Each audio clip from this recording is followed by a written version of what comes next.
the Great Sphinx and its temples. Part of an Egyptian burial complex covering 500 acres.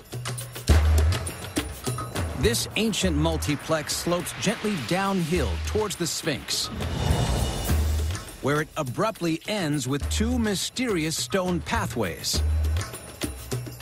Ancient ramps similar to these have been found at the edge of old Egyptian harbors. But what are these ramps doing 5 miles away from the nearest water? Egyptologists believe that clues to this mystery lie hidden in an unusual layer of mud deep below the pathways. Lifting these strange stone structures out of the sand reveals that they stretch 100 feet from the temple. They slope downhill, hugging the terrain precisely. Towards the end, the ground they sit in changes. Hidden in the sand is a mysterious layer of black sludge, not present anywhere else around the temples. This is a clue that these ramps once served a purpose we can no longer see today. Egyptologists believe that the dark layer of mud found under the Sphinx site could be evidence that these ramps were once part of a man-made harbor, fed by the River Nile less than 2 miles to the east. So you have these ramps, and the question is, what do they lead to? Where are they going? Well, one of the most reasonable explanations is they lead down, probably into maybe a harbor. Today, Richard Redding is on the modern-day River Nile. He wants to look for the same mud that ended up by the Sphinx.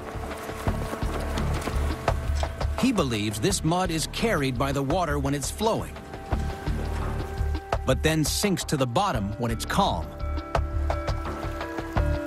What we're going to try and do here is look in the calm areas around the Nile, find some silt in these calm areas where it falls out naturally.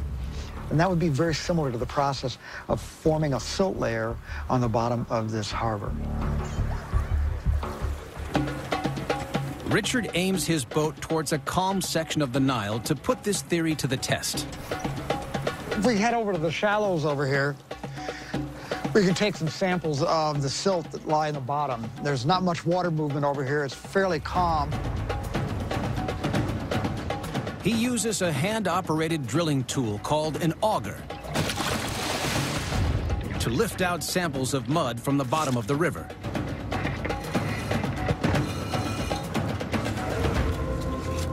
This is almost exactly what I'd expect in a good Nile silt in a calm area. See, that rubs on my finger here.